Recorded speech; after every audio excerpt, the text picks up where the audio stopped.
All right, this is the pre-video for our week 2 material. We're going to be looking at 2.3, 2.4, and 2.5. So the rates of change of velocity and what we call marginals, which we'll focus on marginals in class. Velocity is something at least we have a little experience with, especially if you've ever taken a science class. So let's first of all define what is a rate of change, because essentially that is a slope for us. When determining the rate of change of one variable with respect to another, you must be careful to distinguish between average and instantaneous rate of change. Like an average rate of change means you had two ordered pairs and you found the slope essentially between them. Instantaneous means you have to be able to find a slope at a singular point, which we've just learned how to do, and we know that that has to do with derivatives.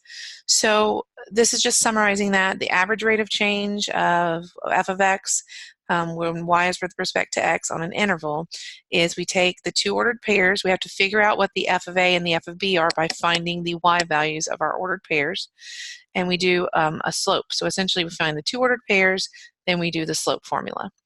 And when we're talking about velocity, it would be change in distance over change in time, so d over t. Instantaneous rate of change means you have to have the slope of a tangent line, a singular instant of time. So that is going to be the derivative, and then we calculate it based on what point they ask us to find the instantaneous velocity at. So we're going to do two examples from this one, and it says a free-falling object is dropped from a height of 200 feet. The height or position s in feet of the object at time t is given by the formula s equals negative 16 t squared plus 200. We want to find the average velocity of the object over the interval 1, 3. So that's our x's that they want us to consider. So our first step would be to find the ordered pairs for each of those. So we need to do, not f, it'd be s here. So we need to do s of 1, find that y value, and we're going to also need s of 3. So s of 1 would just be plugging that in for t, so that's 1 squared, negative 16 times 1 squared plus 200. That is negative 16 plus 200, or that would be 184. So this first one is the ordered pair 1, 184. The second one is when we plug in a 3. And for that one, we're going to have negative 16 times 3 squared plus 200. And so this would be negative 16 times 9 plus 200. And that ends up giving us 56. So this is the ordered pair 3, 56. And now we can find our average velocity, because average velocity is a slope of 2 points. So this would be 56 minus 184, using our y2 minus y1, over 3 minus 1. So this comes out as negative 128 over 2, which reduces down to negative 64. And we do have units here because this is a velocity. It's the distance over the time. Distance was measured in feet, and time was measured in seconds. So we can do the same exact thing here. We already know 1. 1 is the ordered pair 1, 184 from the previous problem. So we do need to find s of 2. So that's negative 16 times 2 squared plus 200. That's negative 16 times 4 plus 200. And that one comes out as 136. So 2, 136. Again, finding the slope would be 136 minus 184. Over 2 minus 1. This time the bottom is a 1, but the top is a negative 48, for an overall average velocity of negative 48 feet per second. Okay, so average velocity, you need two ordered pairs, and you sometimes have to find the ordered pairs yourself, and then you have to take the slope of the two ordered pairs. If I want instantaneous velocity, I have to take the derivative of the function. Now we've learned some ways to take derivatives in the pre-video for section 2.2. Essentially that's all we need here, which is the power rule. So you take the derivative of this, and that would be that you multiply the power up top by the number in front, so that'd be negative 32, and then you lose a power by subtraction, so 2 minus 1 is just 1. Now this guy right here doesn't have any t's on it, so the derivative of a constant is always 0. So this is just negative 32 times t, and they want us to evaluate it at, this should say t equals 1. So negative 32 times 1, it would be negative 32 feet per second. So the instantaneous velocity at t equals 1 is actually negative 32 feet per second. Which if you notice, as they closed the gap down to 1 and got closer to 1, they were sort of going down in velocity, but this is the actual instantaneous velocity. Okay, and we're going to do this second one as well, so that all we have left on this group is the marginals for class. So this says at time t, a diver jumps from a diving board that is 12 feet high with initial velocity of 16 feet per second. The diver's position function, notice that we don't have to figure it out, they've given it to us, is s equals negative 16t squared plus 16t plus 12. Now this first question is an algebra question. We would have given this one to students in Math 136. It says, when does the diver hit the water? Hit the water means you have a 0 for your height above water, because that's what S stood for. So we need to just set it equal to 0 and factor it, or solve it by quadratic formula if you really want to. I don't. I believe this one factors, so that we can get this. Now, the first thing I would notice is that everything here is divisible by 4. So if we just divide both sides of the equation by 4, that'll make the number smaller. So that is negative 4t squared minus 4t plus 3. Plus 4t. And then I like to also I guess we could divide it out that negative. That would make life a little bit easier. So less steps. Let's do that real quick. So if you don't like that your leading coefficient is a negative, you can divide by a negative on both sides. So that would make that positive, negative, negative. Okay, so this is factorable, and this is just one of those things we needed to review, and it's in that factoring review video that I posted for you guys as well, is that what do you do if you have a non-1 in front of your trinomial? Well, you do something called the AC method, or trial and error, that's another option, but you multiply 4 times negative 3, which makes negative 12. You list all your factors of 12. And we're looking for a pair that makes negative 4 when the signs are opposites, because it multiplies to a negative 12. So it looks like it's going to be a positive 2 and a negative 6. Now you can't just jump straight into your final answer. You have to do what's called factor by grouping. So you put these two values in here instead of the negative 4t. Notice they have the t on them because they came from that. They came from this piece right here. So then we would do factor by grouping, which means you factor out something in each pair. So this is 2t times 2t plus 1, if we pull out that. And then if you lead with a negative in your second pair, you have to pull it out, and they also have a 3 in common. And that would also make it a 2t and a plus 1 because you pulled out the negative. So then this equals a 2t plus 1 and a 2t minus 3. You set each of those equal to 0, and we get t equals negative 1/2 and t equals 3/2 once we solve them. Now this one doesn't make sense because time should not be negative. So it looks like we're going to hit the water in 3 over 2 seconds or 1.5 seconds. Now the second question here is, what's my velocity at impact? That means at x equal, or I keep wanting to say x, at t equals 3/2. So that means we want to know our velocity at a specific time. So that is a derivative and then evaluated at that t 3 over 2.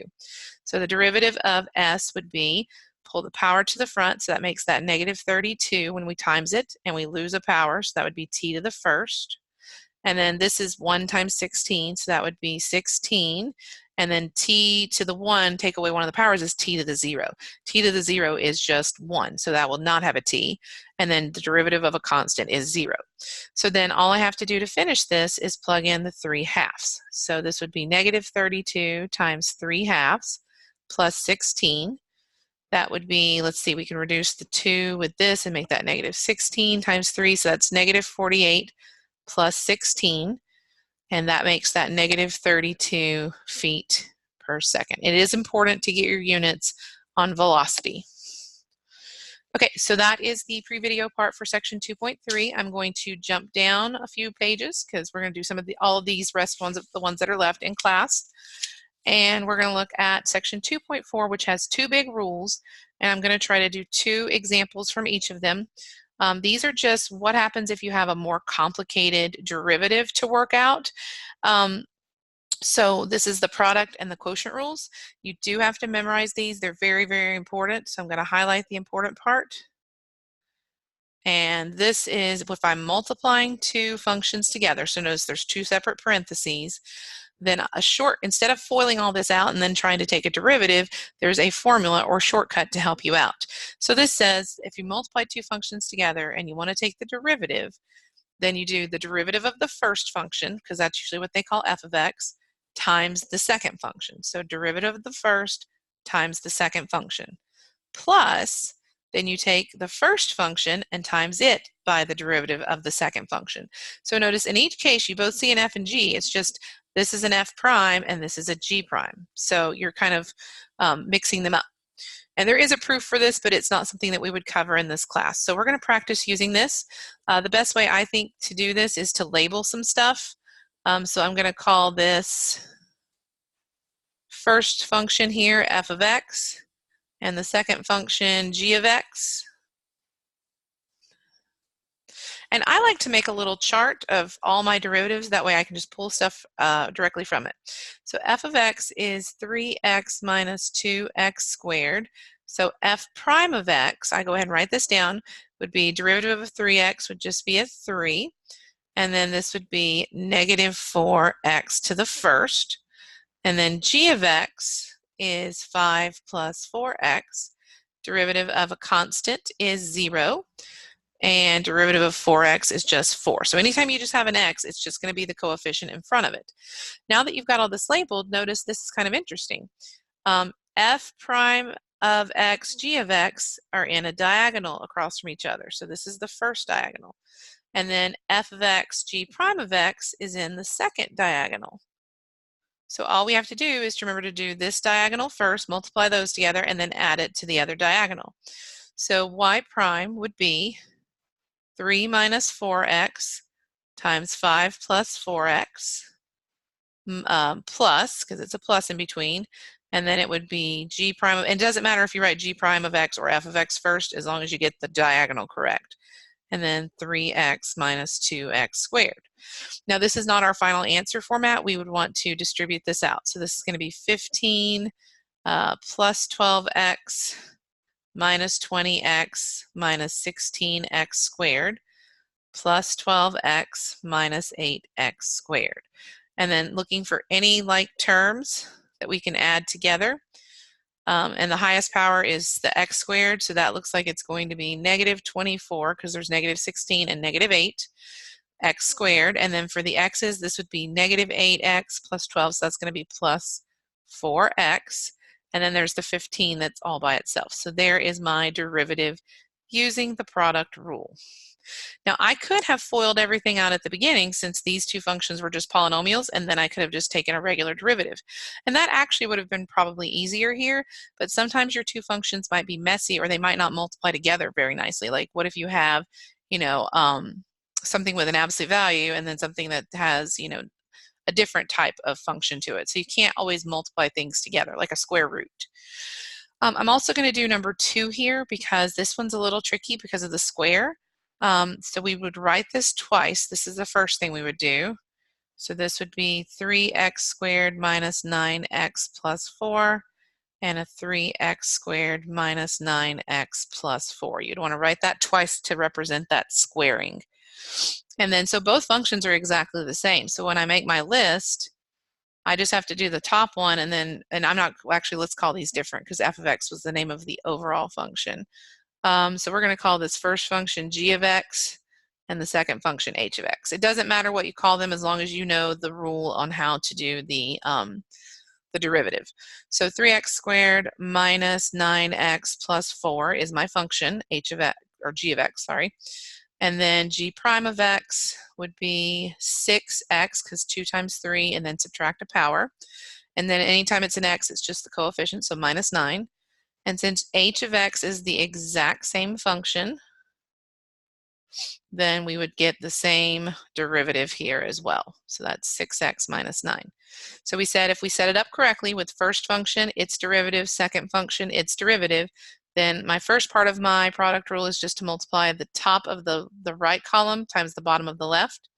So my f prime of x would be 6x minus 9 times 3x squared minus 9x plus 4, and then plus, and then we do our second diagonal, and that is also 6x minus 9 times 3x squared minus 9x plus 4. Now, before I distributed everything out, and there was a reason I did that. There was no common factors between the two different pieces. Everything matches here, so technically this is just 2 of the same answer. So we could rewrite this as 2 6x minus 9s times 3x squared minus 9x plus 4. Because if you think about this as blob plus blob, you got 2 blobs because they're exactly the same. The only thing I might fix on this one, just to make it look better, is that this has got a common GCF of 3 in there. If I pull that out, that'd be 2 times 3, so that'd be 6, and that would leave me with a 2x minus 3. I don't get too technical about that at first, but we do want to simplify things. So this would be the best way to simplify that one. And that's the product rule. So you have two things multiplied together, you have a formula, you're just working out each derivative and then working all pieces out together. Okay, the other thing in section 2.4 is the quotient rule. It's kind of similar, except the order is a little different on what they're doing, and plus there's a subtraction instead of a plus. Also, another difference is that the quotient rule has a denominator, which you do this when you have a denominator to begin with, so it kind of makes sense. So let me just walk you through what the formula says. It says if you're doing a function over another function and you're trying to take the derivative, the formula is that we take the derivative of the top, because that's f of x, times the bottom function minus the top function times the derivative of the bottom function, and then that's all written over the bottom function squared. So derivative of the numerator times the denominator minus the numerator times the derivative of the denominator. And it is important which way you do this first, because the minus will change the sign of the problem if you don't have your order correct. And then all over the denominator squared. So I'm going to do 2 of these just to get some practice on the video, and we'll do a bunch more in class. So this function right here is definitely a quotient. It has a numerator and a denominator. So I'm going to call the top function f of x. So that means f prime of x would be derivative of x is just a 1, because that's what's in front of it, and derivative of a constant is a 0. And then g of x is 2x plus 3, and the derivative of the denominator is just a 2, because the derivative of 3 would be 0. Okay, so let's write out our function formula now. So y prime of our function is that we have to do the derivative of the top times the bottom function. So that's, again, the same diagonal first. That's why it's nice. 1 times 2x plus 3 minus sign. Then we do the other diagonal. So this one still goes first. This one goes second. And I write the 2 in front. You don't have to, but I just like to write my coefficient in front. And then that's all over the bottom square. That means write the function on the bottom and square it on the outside. Now we do usually clean these up. We can distribute the 1, so that'd be 2x plus 3. Distribute the negative 2 is negative 2x plus 2 over 2x plus 3 squared. So y prime is 2x's are going to cancel, so that's just 5 over 2x plus 3 squared. So there's that derivative. Now this one is a little trickier. You can work with it with the fraction intact if you want. A trick we teach you in algebra class, though, is that if you have complex fractions, you can get rid of them by multiplying everything on top and bottom by that denominator x, or the LCD of all the denominators. So if you want to do that first, that would make this 3x minus 2 over x squared plus 4x. Okay, so that's one thing we could do, just to not have to deal with a fraction. So then we would have that our top function is the 3x minus 2, which means f prime is just going to be 3. G, just g of x, is x squared plus 4x. So g prime of x is 2x, because 2 times 1 is 2, minus a power would just be 1, plus 4. Okay, so let's write our quotient formula. So we do our first diagonal, which is f prime times g, so 3 times x squared plus 4x, minus, do our second diagonal, which is 3x minus 2 times 2x plus 4, all over the bottom function squared, which is the x squared plus 4x squared. So let's clean up our top, distribute. We get 3x squared plus 12x And then we have to FOIL this. So I'm going to FOIL first before distributing that negative. So that would be 6x squared plus 12x minus 4x minus 8 all over my denominator. And then I would distribute that negative. So that's 3x squared plus 12x minus 6x squared minus 12x plus 4x minus, plus 8 because it's negative times negative, all over my x squared plus 4x squared. And then on top, we can combine some like terms. So 3x squared minus 6x squared is a negative 3x squared. And then we have a 12x and a negative 12x, so those cancel each other out. And we have a 4x and an 8 left on top, so plus 4x plus 8. Now on the bottom, I don't like the x both being in both terms there. If you want to pull that out, you have to pull it out as an x, but you also still have to square it because the outside was squared, and then that would still just be an x plus 4 squared. So you can factor out something out of this if they both have it, as long as you keep the exponent on it. So I pulled out an x, but then because this was squared, so I'll kind of show you how I did that. I pulled out an x on the inside, and then I applied the square to both pieces. So you get x squared and x plus 4 squared. That just makes it look a little nicer, like it's factored. So there's that piece. So that is the end of the pre-video for section 2.4. Everything else we will do in class. And so all that's left in this unit is a short pre-video on the chain rule in section 2.5. So just want to explain what a chain rule is. It's when you have a function within another function. So it's a composite. That means f of g or g of f. We learned about those in algebra class. So notice this is a square root with a polynomial inside of it. This is a power with a polynomial inside.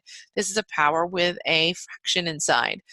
So these are all different. This is like e to something, but the exponent's a polynomial. So these are all what we call composite functions, a function inside another function. And the way you take the derivative, and there's a lot written here, it says, we usually just want to shortcut it to what's the meat and potatoes for this class because you're not proving anything. This is what you need to memorize. So this is called the chain rule. So the chain rule says if I have a function inside of another function, so notice g of x is inside f of x, then what you do is you take the derivative of the outside function and you leave g of x as the inside guts. Essentially, you say, I'm just going to leave the g of x alone right now. I'm taking the outside's derivative. So for example here, this has guts inside, but we're going to treat it like this is just a power rule. So you'd bring the 5 to the front and you'd subtract 4 and subtract 1 and make it a 4 for the power. The problem is the inside is not just regular old x. It's 2x minus 1. And 2x minus 1 has its own derivative. So that's what the chain means. You chain the derivative of the guts, or the inside. So it's the derivative of the outside function, keeping the inside the same, times the derivative of the inside function. So I'm only going to do 2 of these, and we're going to leave all the rest to practice in class because it's a skill that we need to do a lot together and make sure you guys have it. So like again, this is just a teaser just to get our brains thinking so that we're not learning everything all in one moment on class time. So let's look at this one right here. So notice this is a power, it's like something to the 4th, but the polynomial is inside. So the rule says to take this derivative, we bring the power down as if the inside was just a regular old x. So this would be 4. You don't do anything with the inside yet. It's still your guts. And then you lose 1 from the power. So that would be cubed. The chain is that we have to chain on the derivative of the inside. So this is a 2x cubed plus 5. So the derivative of 2x cubed was 3 comes to the front and makes that times 2, so that'd be 6. So that would be 6x, and then we lose a power, which is 2, and then the derivative of a constant is 0, so 5 doesn't do anything. Now the only thing we do usually to these is if there's lots of things that are just easy to multiply together, we work them out. So this would be 24x squared times the 2x cubed plus 5 cubed. We don't want you to FOIL out that cubed thing. We just want you to combine any outside numbers, okay? Now this one's very similar. The only difference is it's written kind of funny right now. The first thing, and so I'm not taking a derivative yet, I'm just rewriting this. Anytime you have a square root, that's always to the 1/2 power. And then because we don't like things to be in a denominator, I would bring this up. But to do that, you have to change its sign of its exponent. So this is really the function we're dealing with. So this is equivalent to x plus 4 to the negative half. It's easier to take derivatives if you can write them as a power rule. So then this power rule on the outside says I have to bring the power to the front, keep my guts the way they are, subtract 1 from my power. Now you have to remember that negative 1/2 minus 1 is really negative 1/2 minus 2 over 2. So that's going to be negative 3/2. And then we have to times this by the inside's derivative. The inside's derivative is what is the derivative of x plus 4? Well, derivative of x is just 1, derivative of 4 is 0. So it doesn't really do anything on this one because the inside's derivative is already a 1. But this needs to be rewritten as negative 1 over 2, and then x plus 4 to the 3/2 goes back to the bottom since it is still a negative exponent. And that's it. So we're going to do a lot of these chains, a lot of products, and a lot of quotient rules together in class on Tuesday. So I hope this video is good. You guys get a good start on what's going to be covered next week. And remember that you need to start working on WebAssign. You need to start looking at least at the review for the test, glancing through it, and then also working on your instructor choice packet so that you guys have that finished as well. I hope to see you all next week and have a nice weekend.